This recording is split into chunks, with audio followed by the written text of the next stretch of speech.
Good morning dear students, welcome back. आज की class में हम लोग काफी कुछ अच्छी चीजें पढ़ने वाले हैं। डियर स्टूडेंट्स, आज हम लोग ऑप्टिकल इंस्ट्रूमेंट्स के बारे में बात करेंगे। अब नो डाउट जब ऑप्टिकल इंस्ट्रूमेंट्स की बात करते हैं तो हमारी आई भी अपने आप में एक ऑप्टिकल इंस्ट्रूमेंट ही है। तो कहीं ना कहीं सबसे पहले हमें अपनी आई के बारे में कुछ चीजें पढ़नी चाहिए। इसके बाद हम लोग कुछ ऑप्टिकल इंस्ट्रूमेंट्स की बात करेंगे। जब हमारी आई ऑप्टिकल इंस्ट्रूमेंट की जो लिमिटेशंस हैं वो कहीं कम हो जाती हैं या कहीं काम नहीं कर पाती हैं, तब हम लोगों को कुछ एडिशनल चीजों की जरूरत होती है, कुछ इंस्ट्रूमेंट्स की जरूरत होती है जिन्हें हम लोग ऑप्टिकल इंस्ट्रूमेंट्स कहते हैं। तो डियर स्टूडेंट्स, हम आई के बारे में डिस्कस करना चाहेंगे। आई से किस तरह से हमारी इमेज फॉर्मेशन होती है ये बात हम लोग पढ़ना चाहेंगे। डियर स्टूडेंट्स, कोई भी ऑब्जेक्ट हम लोगों को बड़ा कब दिखाई देता है, छोटा कब दिखाई देता है, ये बात हम लोग जानना चाहेंगे। देखिए, सबसे पहले मैं बात करना चाहूंगा किसी भी ऑब्जेक्ट के साइज के बारे में। मान लीजिए ये मेरे पास में सन है। क्या है डियर स्टूडेंट्स? सन है। ये सपोज सन।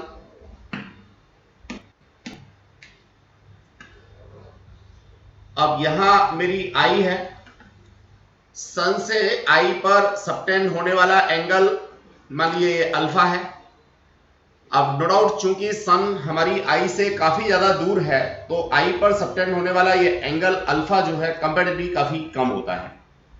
अब अगर मैं एक कोई दूसरा ऑब्जेक्ट ले लूं जो कंपैरेटिवली सन के काफी छोटा है, मान लीजिए खाने वाली प्लेट है।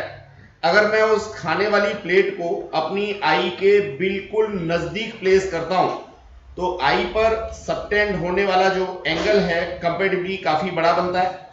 अल्टीमेटली मुझे खाने की प्लेट का साइज काफी बड़ा दिखता है और जो सन है उसका साइज कंपैरेटिवली छोटा दिखता है। तो डियर स्टूडेंट्स, किसी भी ऑब्जेक्ट का जो साइज है वो इस बात के ऊपर डिपेंड करता है कि आई पर सबटेंड होने वाला एंगल कितना है। डियर स्टूडेंट्स, अगर मैं आई पर सबटेंड होने वाले एंगल को किसी ऑप्टिकल इंस्ट्रूमेंट की हेल्प से चेंज कर सकता हूं तो नो डाउट किसी भी बॉडी का, किसी भी ऑब्जेक्ट का साइज मुझे बड़ा दिखने लगेगा। हालांकि अगर मैं फिजिकल मींस में बात करता हूं तो जो ऑब्जेक्ट जिस साइज का है वो उसी साइज का होगा, लेकिन वो मुझे कब बड़ा दिख रहा है, कब छोटा दिख रहा है, ये एंटायरली इस बात के ऊपर डिपेंड करेगा कि उस ऑब्जेक्ट से मेरी आई के ऊपर सबटेंड होने वाला एंगल का साइज क्या है। तो डियर स्टूडेंट्स, अगर साइज छोटा है किसका, एंगल का, तो नो डाउट ऑब्जेक्ट का साइज भी मुझे छोटा दिखेगा। अगर एंगल का साइज बड़ा है कंपैरेटिवली तो मुझे ऑब्जेक्ट का साइज भी बड़ा दिखाई देगा। तो डियर स्टूडेंट्स, अगर मान लीजिए कुछ ऑब्जेक्ट्स हैं जो बहुत छोटे छोटे हैं, उनको मैं बड़ा करके देखना चाहता हूं तो ऑब्वियसली आई पे सबटेंड होने वाला जो एंगल है उसको बड़ा कर दूं, यानी उन ऑब्जेक्ट्स को अपनी आई के नजदीक ले आऊं। आई के नजदीक ले आऊं तो आई पे सबटेंड होने वाला एंगल कंपैरेटिवली बड़ा हो जाएगा। बड़ा हो जाएगा तो वो छोटे छोटे ऑब्जेक्ट्स भी मुझे बड़े दिखाई दे सकते हैं। तो डियर स्टूडेंट्स, आई की लिमिटेशंस की बात हम लोग करेंगे, अभी आई के बारे में डिस्कस करेंगे, फिर ऑप्टिकल इंस्ट्रूमेंट्स के बारे में पढ़ेंगे।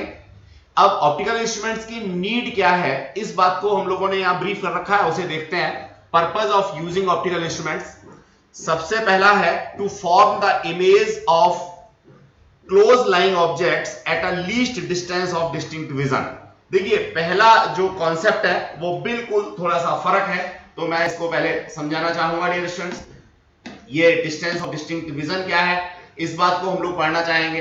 देखिए, जो हमारी आई है, आई के लेंस की अपनी कैपेबिलिटीज हैं और उसमें एक कैपेबिलिटी या इनेबिलिटी ये है कि अगर आई लेंस से 25 सेंटीमीटर से लेस डिस्टेंस पर कोई ऑब्जेक्ट रखा है, यानी मेरी आई बॉल और ऑब्जेक्ट के बीच की डिस्टेंस 25 सेंटीमीटर से कम है, तो मेरी आई उसको एकोमोडेट नहीं कर पाती या मेरी आई उसको सही से नहीं देख पाती। तो ऐसी स्थिति में जो सबसे पहला कॉन्सेप्ट है वो यही है कि अगर मान लीजिए कोई ऑब्जेक्ट मेरी आंख के बिल्कुल नजदीक है तो मैं किसी ऑप्टिकल इंस्ट्रूमेंट की हेल्प से उसको अपनी आंख से दूर करने की कोशिश करूंगा। अब आप ये मत कहिएगा कि हम ऑब्जेक्ट को ही दूर ले जाएंगे या आई को ही दूर ले जाएंगे। ठीक है, वो फिजिकल मींस दूसरे हो सकते हैं, लेकिन बिना आई को मूव किए, बिना ऑब्जेक्ट को मूव किए अगर मैं दोनों के बीच की डिस्टेंस को चेंज करना चाहता हूं तो ऑप्टिकल इंस्ट्रूमेंट्स की मुझे जरूरत होगी। देन मेरा नेक्स्ट है इंक्रीज द विजुअल एंगल। अभी हम 2 मिनट पहले बात कर रहे थे कि भाई सन का जो एंगल है वो कंपैरेटिवली छोटा बनता है, तो ये छोटा दिखता है। अगर मुझे सन को और भी बड़ा करके देखना है तो मैं कहीं ना कहीं यहां पर जो बनने वाला एंगल है, जिसे मैं विजुअल एंगल कह रहा हूं, इसे बड़ा कर दूं तो सन का साइज मुझे और भी बड़ा दिखाई देने लग जाएगा। तो हम सेकंड पर्पस ये रखते हैं ऑप्टिकल इंस्ट्रूमेंट्स बनाने का कि जो आई पे सबटेंड होने वाला एंगल है उसको बड़ा कर सकें। Then after improve the resolving. अब देखिए ये रिजॉल्विंग क्या है, बड़ा नॉर्मल सा कॉन्सेप्ट है। मान लीजिए मेरे पास ये नियर बाई 2 ऑब्जेक्ट्स हैं, अगर इन दोनों ऑब्जेक्ट्स को अलग अलग करके मुझे देखना है तो मैं उस एबिलिटी को कहूंगा रिजॉल्विंग, यानी 2 अलग अलग ऑब्जेक्ट्स को अलग अलग ही देखना, ये कहलाता है रिजॉल्विंग। अब एग्जांपल के लिए मैं ले सकता हूं कि ये 2 फिंगर हैं, सबको दिख रही हैं, बिल्कुल अलग अलग हैं, लेकिन अगर इन 2 फिंगर्स को मैं यहीं पे रखता हूं और जो ऑब्जर्वर है, मान लीजिए आप स्टूडेंट्स बैठे हो, आप बहुत ज्यादा दूर चले जाओ, वहां से जाकर के आप इन दोनों फिंगर्स को देखोगे तो हो सकता है ये आपको एक ही दिखेगी, और ज्यादा दूर चले जाओगे तो दिखेगी ही नहीं। तो एग्जैक्टली नियर बाई ऑब्जेक्ट्स को अलग अलग करके देखने की भी जो एबिलिटी है उसको हम लोग क्या कहते हैं, रिजॉल्विंग पावर कहते हैं। तो डियर स्टूडेंट्स ये 3 ही पर्पस जनरली हमारे होते हैं जो हमें ध्यान में रखने होते हैं किसी भी ऑप्टिकल इंस्ट्रूमेंट को बनाते समय, कंस्ट्रक्ट करते समय, कि या तो वो रिजॉल्विंग पावर बढ़ाएगा, या तो विजुअल एंगल को बढ़ाएगा, या तो ऑब्जेक्ट को at the distance of distinct vision पे यानी 25 सेंटीमीटर की डिस्टेंस पे ला करके प्लेस कर देगा। अब इन 3 में से जो भी जिसकी जरूरत होती है उसके अकॉर्डिंग ऑप्टिकल इंस्ट्रूमेंट्स हम लोग बनाते हैं। लेकिन ऑप्टिकल इंस्ट्रूमेंट बनाने की नीड क्या है, पर्पस क्या है, ये बात हम लोगों ने यहां से 3 पॉइंट्स की फॉर्म में समझ ली। स्टूडेंट्स अब मैं एसेंशियल फीचर्स की बात करूं, कोई भी ऑप्टिकल इंस्ट्रूमेंट बनाऊंगा उसमें 2 फीचर्स जरूर होने चाहिए। पहला हाई मैग्निफिकेशन, यानी वो ऑब्जेक्ट के साइज को बढ़ा करके दे दे, यानी ऑब्जेक्ट से बनने वाली इमेज के साइज को बढ़ा करके दे दे तो हमें ऑब्जेक्ट बड़ा दिखने लगेगा। एडिक्वेट रिजोल्यूशन, यानी 2 नियर बाई प्लेस्ड ऑब्जेक्ट्स को वो नजदीक नियर बाई प्लेस्ड ऑब्जेक्ट को वो अलग अलग करके दिखाने की क्षमता रखता हो, रिजॉल्व करने की पावर रखता हो, एडिक्वेट रिजॉल्विंग पावर उसकी होनी चाहिए। ये 2 एसेंशियल फीचर्स किसी भी ऑप्टिकल इंस्ट्रूमेंट के होने चाहिए। अगर ये 2 फीचर्स नहीं है तो ऑप्टिकल इंस्ट्रूमेंट का कोई भी यूजफुल यूज मैं नहीं कर पाऊंगा। स्टूडेंट्स अब हम बात करना चाहेंगे सबसे पहले अपनी आई के बारे में, जैसा मैंने अभी आपको डिस्कस किया था 2 मिनट पहले। देखिए आई भी हमारा एक ऑप्टिकल इंस्ट्रूमेंट ही है। इस ऑप्टिकल इंस्ट्रूमेंट को मैं कॉन्वेक्स लेंस कह सकता हूं, आई कह सकता हूं। देखिए यहां 2 फिगर हम लोगों को दिखाई दे रही है। पहली फिगर जिसमें ऑब्जेक्ट मेरा इनफाइनाइट पे है। अब ये इनफाइनाइट का कॉन्सेप्ट हम लोग पढ़ चुके हैं। हमारी आई में कॉन्वेक्स लेंस होता है, सब जानते हैं, और इस कॉन्वेक्स लेंस की खासियत ये होती है कि इसकी जो थिकनेस है वो गवर्न की जा सकती है with the help of ancillary muscles and whatever so. इसको हम मोटा भी कर सकते हैं और पतला भी कर सकते हैं। तो डियर स्टूडेंट्स मोटा पतला करने से क्या बेनिफिट होगा ये बात भी हम लोग यहां पे समझने की कोशिश करेंगे। डियर स्टूडेंट्स इसकी जो नॉर्मल फोको लेंथ है, अगर नॉर्मल फोको लेंथ के 4f से पीछे कोई भी ऑब्जेक्ट मेरा प्लेस्ड है तो मैं उसे कहता हूं कि that is placed on infinity. तो डियर स्टूडेंट्स नॉर्मल कंडीशन में रिलैक्स्ड आई के केस में जो हमारा फार पॉइंट होता है, यानी जो ज्यादा से ज्यादा दूर की चीज को हम लोग क्लियरली देख सकते हैं, दैट इज इंफिनिटी, बशर्ते मीडियम में यहां पे कोई इंटरप्शन ना हो। तो डियर स्टूडेंट नॉर्मल आई का फार पॉइंट यानी दूर से दूर का ऑब्जेक्ट जिसको हम लोग क्लियरली देख सकते हैं वो क्या होता है, इनफाइनाइट होता है। अब इस इनफाइनाइट का मतलब कोई 10 किलोमीटर 20 किलोमीटर 100 किलोमीटर मत ले लेना। इनफाइनाइट का सीधा सा मीनिंग जो नॉर्मल फोको लेंथ है हमारे आई लेंस की, उसके 4f के पीछे भी अगर कोई ऑब्जेक्ट रखा हुआ है तो उसे हम लोग आसानी से देख सकते हैं। ये एक एडल्ट पर्सन की आई की बात है, जब उसकी आई की ग्रोथ रुक गई है। आपको पता होगा कि जो छोटे बच्चे होते हैं 10-12 साल तक के या 14 साल तक के, उनकी आई बॉल का साइज जो है वो टाइम टू टाइम चेंज होता रहता है। तो कोई भी मेजर अगर ऑपरेशन या कोई भी ट्रीटमेंट कराना है तो अवॉइड करते हैं 12 साल तक आई के लिए कोई मेजर ऑपरेशन या वो सब हम लोग नहीं करते। उसके पीछे रीजन यही होता है कि उसकी जो आई बॉल है, आई लेंस है, उसमें कुछ मेजरेबल चेंजेस आते रहते हैं। लेकिन 12 साल के बाद में जो आई बॉल का साइज है या आई का साइज है वो ऑलमोस्ट फिक्स हो जाता है। तो डियर स्टूडेंट्स ये एडल्ट पर्सन की आई है, नॉर्मल आई है। इसमें कोई भी एब्रेशन नहीं है, कोई दोष नहीं है, कोई रोग नहीं है। तो फार पॉइंट आपको समझ में आ गया होगा कि नॉर्मल आई का जो फार पॉइंट है वो इनफाइनाइट होता है, और इनफाइनाइट का मतलब 4f के बियॉन्ड। अब डियर स्टूडेंट्स, दूसरा मैं बात करता हूं नियर पॉइंट। नियर पॉइंट जो होता है, यानी आई के नजदीक से नजदीक का पॉइंट जिसको आई इजीली एकोमोडेट कर सकती है, इजीली उसका इमेज बना सकती है, इमेज क्लियर दिख सकता है, वो होता है हमारा 25 सेंटीमीटर। ये नॉर्मल ह्यूमन बीइंग के लिए है, किसी का थोड़ा बहुत कम हो सकता है, किसी का ज्यादा हो सकता है, लेकिन that is on an average. तो हम लोग जितने भी न्यूमेरिकल्स होंगे उन सब में जो हमारा डिस्टेंस ऑफ डिस्टिंक्ट विजन होगा, distance of distinct vision capital D से हम लोग डिनोट करते हैं, that is 25 centimetre. Dear students, जो रिलैक्स आई है, जो सही आई है, बिना किसी एब्रेशन की आई है, उसका फार पॉइंट इनफाइनाइट होगा और नियर पॉइंट 25 सेंटीमीटर होगा। अब देखिए, लेंस हमारा आई का वही है, पहले ये वाला लेंस जो इनफाइनाइट के ऑब्जेक्ट्स थे उनको फोकस कर रहा था, यानी पहले इसकी फोकल लेंथ ये थी। अब जब नजदीक ऑब्जेक्ट आ गया तो नो डाउट हमारी सिल्वी मसल्स ने काम किया और इस लेंस की थिकनेस को बढ़ा दिया, यानी इसकी जो फोकल लेंथ है अभी भी है उतनी ही। देखिए, no doubt sorry focal length no doubt इसने एकोमोडेट की, अपने आप को चेंज किया, तो इमेज मेरे को यही चाहिए। ये क्या होता है? रेटिना होता है। तो इमेज डिस्टेंस मेरी दोनों केसेस में कैसी होती है? सेम होती है। जब यहां ये इनफाइनाइट पे होता है तो फोकल लेंथ अलग होती है, और जब ये नियर पॉइंट या डिस्टेंस ऑफ डिस्टिंक्ट विजन पे होता है तो इसकी फोकल लेंथ अलग होती है। यहां आप देखेंगे तो ये थिन लेंस है और ये थिक लेंस है, यानी जब हम नजदीक देखते हैं किसी ऑब्जेक्ट को तो हमारे लेंस का साइज जो है वो थिक हो जाता है, मोटा हो जाता है, बीच में से बढ़ जाता है। बीच में से अगर मोटा हो जाएगा इसका मतलब इसकी फोकल लेंथ जो है वो कम हो जाएगी और पावर जो है मैं कहूंगा बढ़ जाएगी। तो डियर स्टूडेंट, जब हम लोग नजदीकी के किसी ऑब्जेक्ट को फोकस कर रहे होते हैं तो उस समय हमारी आई लेंस की पावर ज्यादा होती है, फोकल लेंथ कम होती है, और जब हम किसी दूर के ऑब्जेक्ट को फोकस कर रहे होते हैं, उसको देख रहे होते हैं, तो हमारी आई लेंस की फोकल लेंथ कंपैरेटिवली ज्यादा होती है और पावर कंपैरेटिवली कम होती है। आई होप सो नॉर्मल आई का जो कॉन्सेप्ट है लेंस की फोकल लेंथ चेंज होने का वो आपको क्लियर होगा।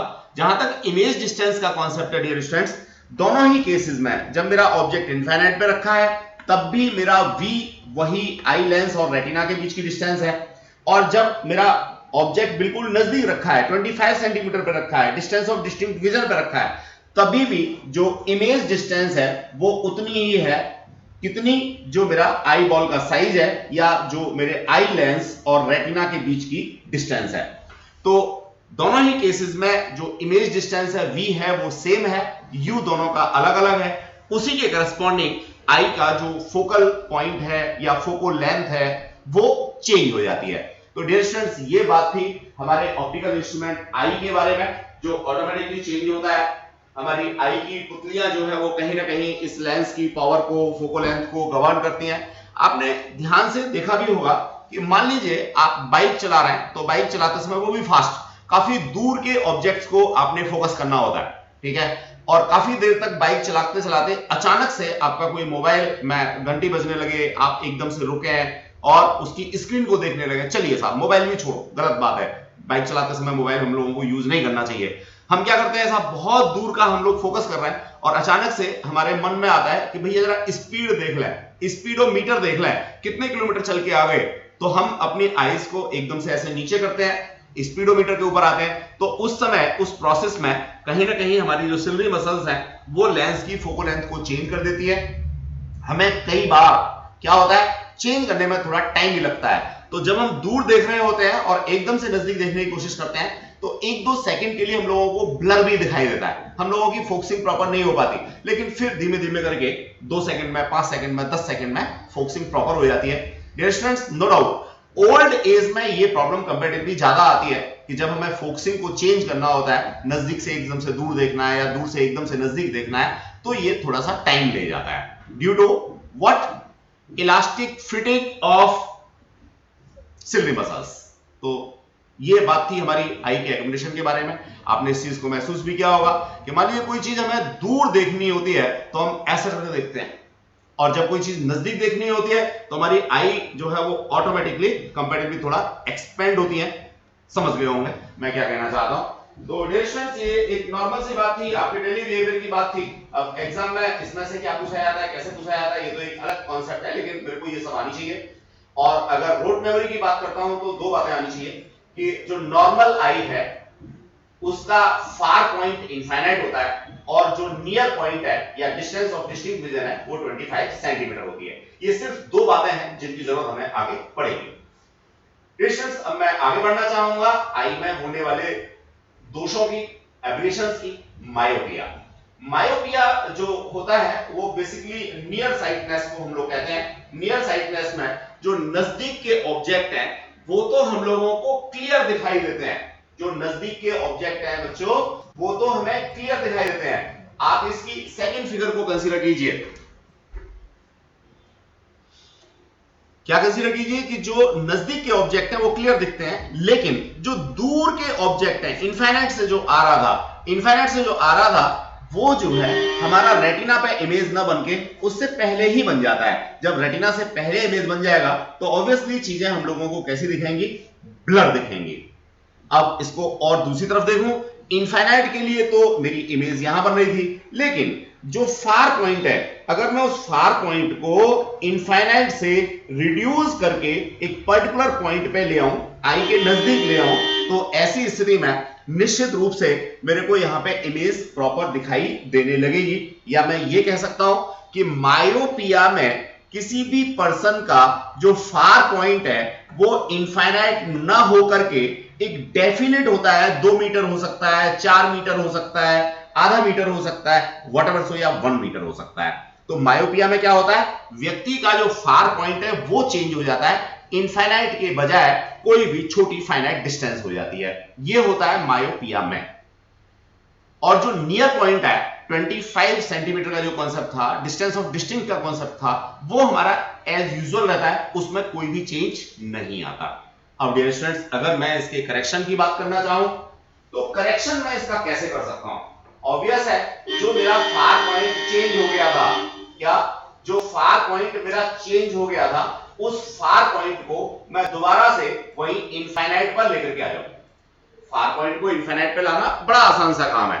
मान लीजिए मेरा ये फार पॉइंट था, अब अगर मैं इस फार पॉइंट को एज फोकस ट्रीट करते हुए यहां पर एक कॉनकेव लेंस लगा दूं, यानी एक ऐसा कॉनकेव लेंस जिसकी फोको लेंथ इस डिस्टेंस के बराबर है। ये डिस्टेंस कौन सी है, फार पॉइंट। इस कॉनकेव लेंस की फोको लेंथ मैं इस तरह से चूज कर लूं कि वो इस फार पॉइंट के बराबर हो, तो क्या होगा, ये जो पॉइंट था इसका इमेज इनफाइनाइट पे बन जाएगा और इस इनफाइनाइट पे बने हुए इमेज को मेरी आई जो है वो मान के चलेगी कि ये ऑब्जेक्ट है, और करेक्टेड पॉइंट पर यानी रेटिना पर मेरे को फाइनल इमेज मिल जाएगी। अब इसको मैं ब्रीफ करना चाहूं एक सेंटेंस के अंदर, तो डियर स्टूडेंट्स, मायोपिया को सही करने के लिए हम लोगों को व्यक्ति का जो फार पॉइंट है उस फार पॉइंट के बराबर फोको लेंथ का कॉनकेव लेंस लगाना होता है। नॉर्मल कंडीशन में फार पॉइंट इनफाइनाइट है, लेकिन जो मायोपिक पर्सन है उसका फार पॉइंट कोई भी फाइनाइट होगा, तो जो भी फार पॉइंट है उतनी ही फोको लेंथ का अगर कॉनकेव लेंस मैं लगा लेता हूं तो निश्चित रूप से मेरे लिए इमेज फॉर्मेशन वही इनफाइनाइट पे हो जाता है, और उस इनफाइनाइट पे रखे हुए इमेज की फाइनल इमेज मेरे रेटिना पे बनती है और मुझे क्लियर दिखाई देना शुरू हो जाता है। तो डियर स्टूडेंट्स, इस चीज को मैथमेटिकल लैंग्वेज में हमने यहां पे लिखा है calculation of focal length and power of correcting lens in myopia. Myopia में जो करेक्टिंग लेंस हम लगा रहे हैं उसकी फोकल लेंथ कैसे निकालेंगे, वन थिंग, और उसकी नेचर क्या होगी मैथमेटिकली हम लोग निकाल के दे सकते हैं। देखिए ये बड़ा सिंपल सा कॉन्सेप्ट है। यहां पे मेरा u कितना होना चाहिए, इनफाइनाइट होना चाहिए, क्योंकि जो नॉर्मल पर्सन है उसका जो फार पॉइंट है वो इनफाइनाइट होता है। v कितना होना चाहिए, v मेरा होना चाहिए बच्चों, इस लेंस के लिए v की बात कर रहा हूं मैं, वो होना चाहिए ये जो ऑब्जेक्ट रखा हुआ है उसके बराबर डिस्टेंस का, यानी करेक्टेड जो मेरा फार पॉइंट है उसके बराबर, इसको मान लीजिए मैंने x लेट कर लिया, तो ये मैंने v -x लिख दिया। यहां से मैं f की वैल्यू की कैलकुलेशन करूंगा। ये मेरा लेंस फॉर्मूला है। लेंस फॉर्मूले में मैं देखता हूं कि f जो है वो -x के बराबर आ रहा है। यही मैंने कंफ्यूजन आपको दिया था कि जो भी मायोपिक पर्सन का फार पॉइंट है, फार पॉइंट डिस्टेंस है, उसके बराबर फोको लेंथ का कॉनकेव लेंस। कॉनकेव क्यों? क्योंकि यहां पे देखिए माइनस का साइन आ रहा है, तो कॉनकेव लेंस अगर मैं लगा दूंगा तो निश्चित रूप से करेक्शन हो जाएगा। अब डियर स्टूडेंट्स, मैं आगे बढ़ना चाहूंगा पावर के बारे में। 1/f होती है तो यहां से पावर भी निकाल सकते हैं। गेटिंग द कांसेप्ट और नॉट? अब देखिए प्रैक्टिकल एप्लीकेशन क्या है। प्रैक्टिकल एप्लीकेशन ये है कि जो ऑप्टिमिस्ट होते हैं या जो डॉक्टर्स होते हैं वो क्या करते हैं, आपसे कहते हैं वहां दूर देखो, आपको धुंधला दिखाई देता है, तो आपकी आई के नजदीक यानी जितना दूर से दूर का कोई ऑब्जेक्ट आप क्लियर देख पा रहे हैं उस तरीके से x निकाल लेते हैं, और जो x निकाल लेते हैं वही आपके कॉनकेव लेंस की फोको लेंथ हो जाती है, और आपको चश्मा सजेस्ट कर देते हैं कि भैया ये चश्मा लगा लो। सिंपल सा कॉन्सेप्ट होता है। अब इस काम को कंप्यूटर की हेल्प से भी हम लोग कर सकते हैं। कंप्यूटर पे क्या करते हैं हम लोग, इमेजिनरी इमेजेस आई के सामने प्लेस करते हैं और उसमें रिकॉग्निशन हो जाती है कि हमारी आई के ऊपर कहां स्ट्रेस आ रहा है, कहां नहीं आ रहा। तो जहां स्ट्रेस नहीं आ रहा उससे हम लोग x की कैलकुलेशन कर सकते हैं और x के बराबर ही फोकल लेंथ लेकर के लेंस हम डिजाइन कर सकते हैं, बना सकते हैं। चलिए स्टूडेंट्स, अब हम लोग बात करना चाहेंगे हाइपरमेट्रोपिया की। देखिए ऑलमोस्ट उल्टा है किसका, बायोपिया का। क्या? हाइपरमेट्रोपिया, फार साइटनेस। इसमें जो दूर के ऑब्जेक्ट हैं वो तो बिल्कुल क्लियर दिखते हैं जी, उनका तो कोई लेना देना है ही नहीं, यानी जो फार पॉइंट है वो इनमें इनफाइनाइट ही रहेगा, फार पॉइंट पे कोई भी अंतर नहीं आएगा। लेकिन जो नियर पॉइंट है, जो 25 सेंटीमीटर था, वो अब डिस्टर्ब हो जाता है जी। क्या हो जाता है? डिस्टर्ब हो जाता है। देखिए हम लोगों ने यहां फिगर में दे रखा है, नॉर्मल पर्सन का जो नियर पॉइंट है वो 25 सेंटीमीटर है, लेकिन जो हाइपरमेट्रोपिक पर्सन है उसका जो नियर पॉइंट है वो मोर देन 25 सेंटीमीटर हो जाता है। अब मुझे क्या करना है, मुझे तो सिंपल सी बात है कि जो जितना भी ज्यादा हो गया 25 सेंटीमीटर से, उस डिस्टेंस को खत्म करके फाइनल मेरे को इस फार पॉइंट को 25 सेंटीमीटर पे ही लाना है। जब 25 सेंटीमीटर पे ही लाना है तो इसके लिए मैं क्या करता हूं, एक कॉन्वेक्स लेंस सामने डाल देता हूं और इस तरह से डालता हूं कि जो मेरा रखा हुआ ऑब्जेक्ट था उसका फाइनल इमेज एग्जैक्टली 25 सेंटीमीटर यानी डिस्टेंस ऑफ डिस्टिंक्ट विजन के ऊपर जाकर के बन जाए, और मेरी आंख जो है वो अपना फाइनल इमेज रेटिना के ऊपर ही बना दे। अब अगर इस फिगर को देखते हैं डियर स्टूडेंट्स, तो इसमें क्या होता है, जो नॉर्मल नियर पॉइंट पे ऑब्जेक्ट रखा है उसका इमेज कहीं ना कहीं हमारे रेटिना से पीछे जाके बनता है, पीछे जाके बनता है तो हमें ब्लर दिखता है। तो हमें क्या करना है, हमें इस इमेज को वापस रेटिना पे लाना है। ठीक है, अब वापस रेटिना पे लाना है तो उसके लिए हम क्या करेंगे, एक कन्वर्जिंग लेंस लगा देंगे जिसे हम कॉन्वेक्स लेंस कहते हैं। तो इस तरह से अब एक लाइन में हमें क्या समझना है कि अगर हमारे पास कोई हाइपरमेट्रोपिक पर्सन है तो उसके आई में हमें कॉन्वेक्स लेंस लगाना है, और कॉन्वेक्स लेंस से एग्जैक्टली रेटिना के ऊपर इमेज हमारी बन जाएगी और हमें क्लियरली दिखाई देने लगेगा। तो डियर स्टूडेंट्स, ये कॉन्सेप्ट था हाइपरमेट्रोपिया का। अब करेक्शन की बात करेंगे तो कॉन्वेक्स लेंस लगा देंगे, जैसा मैंने अभी आपको बताया।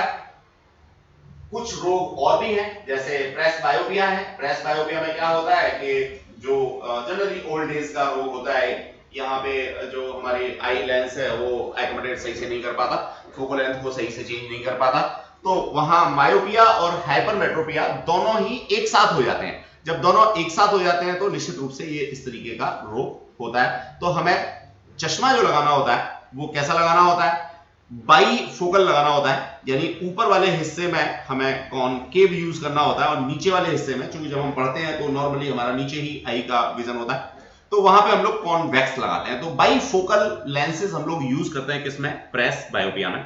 अब है हमारा एस्टिग्मेटिज्म। तो डियर स्टूडेंट्स, एस्टिग्मेटिज्म में क्या होता है कि देखिए मान लीजिए मेरे पास कोई ये ऑब्जेक्ट है, तो उसमें हॉरिजॉन्टल और वर्टिकल दोनों एक्सिस का कॉन्सेप्ट होगा।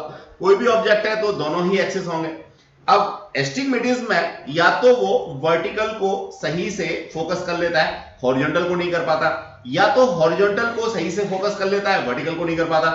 अल्टीमेटली इस तरह का जो विजन डिफेक्ट होता है उसे हम लोग एस्टिग्मेटिज्म के नाम से जानते हैं। तो डियर स्टूडेंट्स, इसके लिए भी सिलिंड्रिकल या स्फेरिकल लेंसेज यूज करके, एक तो फोकल लेंथ हमारी ठीक थी, दूसरी फोकल लेंथ को करेक्ट करने के लिए सिलिंड्रिकल या स्फेरिकल लेंस लगा करके हम लोग इसका भी करेक्शन कर लेते हैं। तो ये जो अभी तक हम लोग पढ़ रहे थे, ये सारी की सारी चीजें हमें सिर्फ अपनी आई के बारे में जानकारी थी। इसकी जरूरत हमारे ऑप्टिकल इंस्ट्रूमेंट्स में कहां आएगी, कैसे आएगी, ये एक अलग का मैटर है, लेकिन ये सब हमें पता होना चाहिए। चलिए अब डियर स्टूडेंट्स मैं आता हूं सिंपल माइक्रोस्कोप पे। देखिए, सिंपल का मतलब साधारण, माइक्रो का मतलब 10⁻⁻⁶, स्कोप का मतलब देखना। तो अगर मेरे पास कोई ऑब्जेक्ट है बिल्कुल फाइन साइज का, कैसे साइज का, 10⁻⁻6 मीटर साइज का, बिल्कुल छोटा कोई ऑब्जेक्ट है, अगर मैं उसको देखना चाहता हूं तो ऑब्वियसली क्या करूंगा, मुझे नेक्ड आई से मैं नहीं देख पाऊंगा। क्यों नहीं देख पाऊंगा? क्योंकि जो छोटा ऑब्जेक्ट होगा उससे आई पे सबटेंड होने वाला एंगल भी छोटा होगा, तो उसका साइज कंपैरेटिवली इतना मतलब छोटा हो जाएगा कि मैं उसको नहीं देख पाऊंगा। तो कहीं ना कहीं मुझे क्या करना होता है, मुझे आई पे सबटेंड होने वाले एंगल को बढ़ाना होता है। ठीक है, अब बढ़ाने के लिए मैं क्या करूंगा, मैं उस ऑब्जेक्ट को नजदीक लेके आऊंगा, लेकिन मेरी आई की तो लिमिटेशन है, क्या कि 25 सेंटीमीटर से अगर मैं नजदीक ले आया तो वो मुझे दिखेगा नहीं। अब ये तो बड़ी प्रॉब्लम हो गई। इसका मतलब मैं अपनी आई पे सबटेंड होने वाले एंगल को चेंज करने के लिए ज्यादा से ज्यादा नजदीक कहां तक ला सकता हूं, 25 सेंटीमीटर तक ला सकता हूं, इसके नजदीक तो ला नहीं सकता। अब ऑब्जेक्ट को मैं 25 सेंटीमीटर से अंदर ला नहीं सकता, एंगल बढ़ेगा नहीं, तो मुझे दिखेगा कैसे? इसके लिए मैंने क्या किया, एक कॉन्सेप्ट सुझाया जिसे मैं सिंपल माइक्रोस्कोप के नाम से जानता हूं। क्या होता है, कैसे हम लोग इस काम को परस्यू कर पाते हैं, ये जरा हम लोग यहां समझने की कोशिश करेंगे। डियर स्टूडेंट्स, देखिए ये डायग्राम है, और अगर मैं डायग्राम क्लियर हो गया तो बहुत सारी चीजें क्लियर हो गई। देखिए डियर स्टूडेंट्स, ये मैंने क्या किया, ऑब्जेक्ट को बिल्कुल आई के नजदीक रखा, मान लीजिए एक्स डिस्टेंस अपार्ट, लेकिन ये मुझे दिखेगा नहीं। क्यों नहीं दिखेगा? इसलिए नहीं दिखेगा बच्चों, क्योंकि ये डिस्टेंस 25 सेंटीमीटर नहीं है, तो मेरे आई का जो लेंस है वो इसको फोकस नहीं कर पाएगा। तो मैं क्या करता हूं, ये जो मेरा ऑब्जेक्ट था, इस ऑब्जेक्ट की एक इमेज 25 सेंटीमीटर दूर, d = 25 सेंटीमीटर दूर यहां बनाता हूं। अब इस इमेज को मैं इस लेंस के थ्रू यहां पे देखता हूं। ये इमेज कौन बना रहा है? ये लेंस बना रहा है। तो आई के नजदीक मैं ले आया ऑब्जेक्ट को, मुझे दिखाई नहीं दे रहा, लेकिन इस ऑब्जेक्ट की एक इमेज मैंने अपनी आंख से 25 सेंटीमीटर दूर बना दी। किसकी हेल्प से? इस कॉन्वेक्स लेंस की हेल्प से। अब no doubt distance of distinct vision की जो कंडीशन थी वो भी फुलफिल हो गई, मेरी आई पे सबटेंड होने वाला एंगल भी बड़ा हो गया, तो मुझे अब ये फाइनाइट साइज का दिखने लगेगा। एक बात डियर स्टूडेंट्स और मैं बताना चाहूंगा, देखिए लेंस और आई के बीच की जो डिस्टेंस है, इसको बिल्कुल मिनिमाइज करके रखते हैं हम लोग। इसको हम कहीं भी किसी भी कैलकुलेशन में कंसीडरेशन में नहीं लेते, आंख को इस लेंस के बिल्कुल नजदीक रखने की कोशिश करते हैं। तो जो डिस्टेंस मेजरमेंट है 25 सेंटीमीटर का, डिस्टेंस ऑफ डिस्टिंक्ट विजन का, वो हमें लेंस से ही करना होता है, आई से नहीं करना होता। पहली बात। दूसरी बात, डियर स्टूडेंट्स, आई के नजदीक जिस लेंस को रखा जाता है उस लेंस को हम लोग नाम देते हैं आई पीस। क्या? आई पीस। आंख के पास में रखा हुआ लेंस आई पीस या आई लेंस।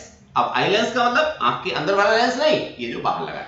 तो आई पीस हम लोग इसको बोलना पसंद करेंगे, ये बिल्कुल हमारी आंख के पास में होगा। तो डियर स्टूडेंट्स, यहां हमने क्या किया, हमने ऑब्जेक्ट का इमेज बना दिया। कहां बना दिया? 25 सेंटीमीटर दूर, जिससे आई पे सबटेंड होने वाला एंगल बड़ा हो गया और डिस्टेंस ऑफ डिस्टिंक्ट विजन पे भी हो गया। अल्टीमेटली हम इसको देख पा रहे हैं। तो ये हमारा फिलॉसफी होती है सिंपल माइक्रोस्कोप के पीछे। अब यहां दो बातें मुझे समझनी होंगी, ज्यादातर बच्चे गलती करते हैं। एक होती है मैग्निफिकेशन, जिसे हम लोग पहले से पढ़ के आ रहे हैं। ये क्या था? m = HI/HO या V/U। जरूरत के हिसाब से हम या तो यहां माइनस लगाते थे या तो यहां माइनस लगाते थे। मैग्निफिकेशन आपको समझ में आ गया होगा। दूसरा अब यहां कॉन्सेप्ट आता है angular magnification, ANGULAR, angular magnification. तो देखो एंगुलर मैग्निफिकेशन बिल्कुल डिफर है किससे, मैग्निफिकेशन से। मैग्निफिकेशन का कॉन्सेप्ट पुराना कॉन्सेप्ट है, हम लोग सब जानते हैं, लेकिन जो एंगुलर मैग्निफिकेशन है ये बिल्कुल नया कॉन्सेप्ट है और इससे बिल्कुल अलग है। डियर स्टूडेंट्स, एंगुलर मैग्निफिकेशन क्या है? सिंपल सा, ये एंगल सबटेंड हो रहे हैं अल्फा एंड बीटा, इन दोनों का रेशियो है। अल्फा क्या है? अल्फा है angle subtended by object placed on distance of distinct vision. Beta क्या है? Angle subtended bye image whenever placed at distance of distinct vision। यानी दोनों केसेस में डिस्टेंस ऑफ डिस्टिंक्ट विजन पे ही होना चाहिए मेरा इमेज भी ऑब्जेक्ट भी। उस समय जो एंगल्स बन रहे होंगे ऑब्जेक्ट के through that is alpha, image के थ्रू दैट इज बीटा, इन दोनों का जो रेशियो होगा उसे कहेंगे एंगुलर मैग्निफिकेशन, यानी एंगल में होने वाला प्रोपोर्शनेट चेंज। तो मैं ऐसे कहूंगा यहां पे tan beta over tan alpha. Dear microscope के लिए अलग डेफिनेशन होती है, टेलीस्कोप के लिए अलग डेफिनेशन होती है, तो फर्दर हम लोग एक बार इसको समझना चाहेंगे। ये बीटा एंगल है फाइनल इमेज के द्वारा बनने वाला, कहां? हमारी आई के ऊपर। कब? जब ये डिस्टेंस ऑफ डिस्टिंक्ट विजन पे हो। अल्फा एंगल है ऑब्जेक्ट के द्वारा बनने वाला, किसके ऊपर? हमारी आई के ऊपर। कब? जब वो डिस्टेंस ऑफ डिस्टिंक्ट विजन पे रखा हो। तो डियर स्टूडेंट्स, ये मैं कह सकता हूं इमेज का एंगल और ये कह सकता हूं ऑब्जेक्ट का एंगल, इन दोनों का जो रेशियो है वो कहलाता है एंगुलर मैग्निफिकेशन। तो डियर स्टूडेंट्स, हम यहां एंगुलर मैग्निफिकेशन निकालने की कोशिश करेंगे इसी फॉर्मूले से। देखिए tan बीटा क्या है? tan बीटा को मैं इजीली कह सकता हूं यहां से, that is a dash b dash image size over distance of distinct vision upon क्या? सिंपल सा alpha, tan alpha, that is object height, object की height that is b dash a double dash divided by distance of distinct vision. अब देखो बात तो वही आ गई, that is the size of image, that is the size of object. तो particular case में मैग्निफिकेशन एंगुलर मैग्निफिकेशन के बराबर आ रहा है, ये एक अलग बात है, लेकिन इसका मतलब ये बिल्कुल नहीं है कि मैग्निफिकेशन और एंगुलर मैग्निफिकेशन एक ही है। पर्टिकुलर केस में दोनों बराबर आ रहे हैं, दैट्स अनदर थिंग, लेकिन दोनों अलग अलग हैं। कैसे निकालेंगे ये बात समझ आ गई होगी। अब इस चीज को मैं एग्जाम में कैसे लिखूंगा ये मैंने आगे दे रखा है डियर स्टूडेंट्स, तो जरा एक बार हम लोग देखते हैं इसे कैसे लिखना है हमें, समझिए। देखिए मैग्नीफाइंग पावर ये मैंने डिफाइन लिख दिया, angle subtended by the image at the least distance of distinct vision, यानी कैपिटल डी, यानी कि वही 25 सेंटीमीटर।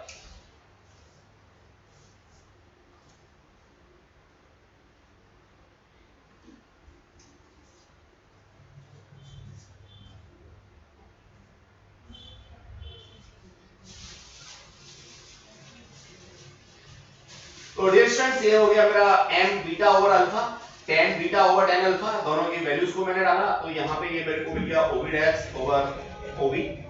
अब इसको मैंने यहां प्लेस कर दिया dear students, height of object और हाइट ऑफ इमेज के टर्म्स को इसमें d और u के टर्म्स में, तो ये मेरे को मिल जाता है -d ओवर -x। ठीक है बच्चों, प्रोपोर्शनलिटी से हम लोगों ने कॉन्सेप्ट लिया है, प्रोपोर्शनलिटी से सारा कॉन्सेप्ट लिया।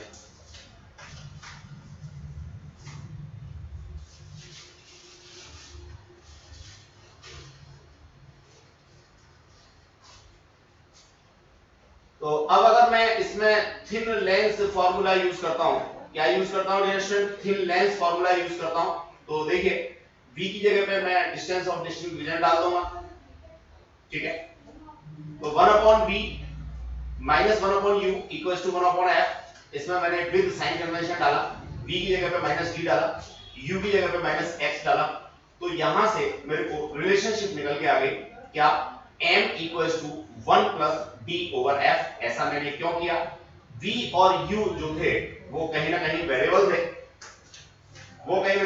थे, लेकिन d जो है वो भी फिक्स है और f जो है वो भी फोकल लेंथ भी फिक्स है। तो मैंने ये कॉन्सेप्ट निकाल दिया किसका, मैग्निफिकेशन का dear students. n equals to 1 plus dy f निकाला अपने जनरल फॉर्मूले से जो एंगुलर मैग्निफिकेशन का था, एंगल सबटेंडेड वाला। गेटिंग द कॉन्सेप्ट और नॉट? तो ये बच्चों मेरे को मिल गया, और चूंकि ये लेंस मेरा आई के नजदीक है, कहां है, आई के नजदीक है, तो निश्चित रूप से मैं हमेशा आई पीस के लिए इस फॉर्मूले को यूज कर पाऊंगा, हमेशा इस फॉर्मूले को यूज कर पाऊंगा। किसके लिए, आई लेंस के लिए। तो डिस्टेंस मैंने ये सिंपल माइक्रोस्कोप पढ़ लिया, मैं ऐसे कह सकता हूं, या मैं ये कह सकता हूं जो आई लेंस है उसकी मैग्निफिकेशन के लिए मैंने एक फॉर्मूला निकाल लिया। तो काफी जरूरी है इस फॉर्मूले को हम लोग डायरेक्टली यूज कर पाएंगे जब भी हमें जरूरत होगी। अब मैं डिस्टेंस आगे बढ़ना चाहूंगा, किसी स्टूडेंट को यहाँ कोई दिक्कत तो नहीं है, एक बार इसको ध्यान से देख लीजिएगा। तो 4 स्टेप है, कोई लंबी चौड़ी बात नहीं है। According to with sign convention हमें डालना है v इक्वल्स टू -d, इसी तरह से u इक्वल्स टू -x, जो भी डिस्टेंस हमारे पास में है डियर स्टूडेंट्स, ये देखिए डायग्राम के ऊपर x मेरा ऑब्जेक्ट डिस्टेंस है और ये इमेज डिस्टेंस है। हाँ, अब एक बच्चा कोई ये कह रहा होगा कि सर ये हमने इसको d और इसमें कैसे कन्वर्ट कर दिया, आपने तो काट दिया था d को d से और हाइट ओवर। बिल्कुल ठीक बच्चों, देखो एक पर्टिकुलर केस की बात हम लोग कर रहे थे। अब हमेशा इसको हम काटेंगे और image of height of image और हाइट ऑफ ऑब्जेक्ट के टर्म्स में लिखेंगे, ऐसा कोई जरूरी नहीं है। मैं फिर दोबारा लिख के दिखा देता हूं, कोई कंफ्यूजन की जरूरत नहीं है। यहाँ पे tan beta over tan alpha, beta की बात की that is a dash b dash over ये वाला डिस्टेंस कैपिटल D। अब अगर मैं बात करता हूं डियर स्टूडेंट्स अल्फा की, ठीक है, तो अल्फा में no doubt again that is a double dash b dash over what d। मेरे पास एक तरीका, अब दूसरा तरीका और भी मेरे पास में हो सकता है। क्या हो सकता है, कहीं ना कहीं मैं इसमें दोनों ट्रायंगल्स की सिमिलरिटी को यूज करूं। क्या, दोनों ट्रायंगल्स की सिमिलरिटी को यूज करूं और मैं a dash b dash a double dash b dash को रिप्लेस करके d और x के टर्म्स में इसको ले आऊं। तो इस तरह से मैंने ये फॉर्मूला अपना निकाला है। अब एज यूजुअल किसी भी कॉन्सेप्ट के बाद हम लोग क्या करते हैं बच्चों, किसी भी कॉन्सेप्ट के बाद हम लोग एक छोटा सा न्यूमेरिकल करने की कोशिश करते हैं, तो उसे देख लेते हैं डियर स्टूडेंट्स।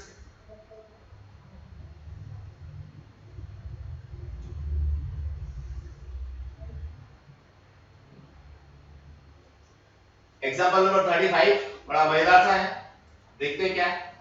मैंने हाईलाइट भी कर रखा है जो इंपॉर्टेंट बात है उसको।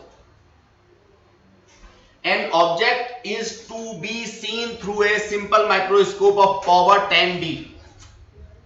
यहां से मुझे मिलता है पावर 10D का सीधा सीधा सा मतलब 1/10 मीटर, क्या इसका फोकल लेंथ, यानी 10 सेंटीमीटर मिल गया। सीधी सी बात है, 1 मीटर को 100 सेंटीमीटर लिखूंगा, अपॉन में 10 लिखूंगा, तो इस तरह से ये मेरे को मिल जाएगा 10 सेंटीमीटर। तो पावर दे रखी थी मेरे को, ठीक है, मैंने उसको फोकस में कन्वर्ट कर लिया अपनी जरूरत के लिए। Where the object should be placed so as to produce maximum angular magnification, कहां रखें हम अपने ऑब्जेक्ट को जिससे कि मैक्सिमम एंगुलर मैग्निफिकेशन मिल जाए। प्रोवाइडेड है the distance of distinct vision is 25 centimetre.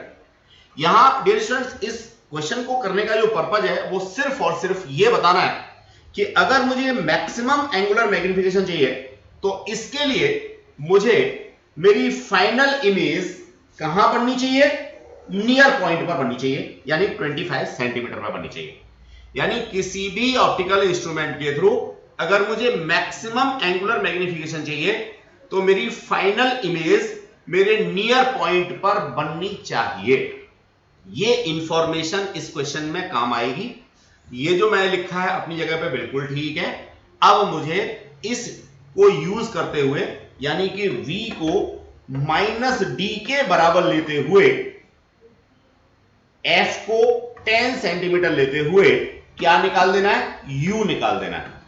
पूछ भी यही रहा है, where the object should be placed, इसका मतलब यू ही पूछ रहा है। तो डियर स्टूडेंट्स, बड़ा छोटा सा कॉन्सेप्ट है। अगर मुझे ये बात क्लियर नहीं है, जो हाईलाइट कर रखी है, मैंने हाईलाइट भी नोट्स में इसीलिए किया कि जब आप क्वेश्चन करते हो तो आपका अटेंशन डायरेक्टली इस चीज के ऊपर चला जाए कि मुझे इस क्वेश्चन से ये बात सीखनी थी।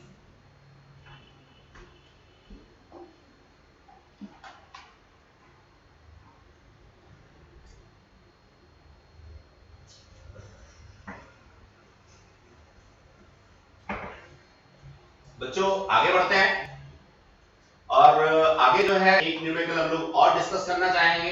एक कॉन्सेप्चुअल क्वेश्चन देख लेते हैं। ये क्वेश्चन ऑलमोस्ट वैसा ही है 36। आप असाइन को करने की कोशिश करेंगे, नहीं होगा मुझे व्हाट्सएप करेंगे। अगली बात हम लोग करेंगे नेक्स्ट क्वेश्चन की 37 की। तो ये भी नॉर्मल क्वेश्चन है, आप इसको देखेंगे, बस इसमें एक खास बात हमें देखनी होगी। क्या? Is the magnification in first equal to the magnifying power in second. अब देखो इस पार्ट को, थर्ड पार्ट को मैं देखता हूं तो इसमें क्लियरली जो मेरा मोटिव है वो ये है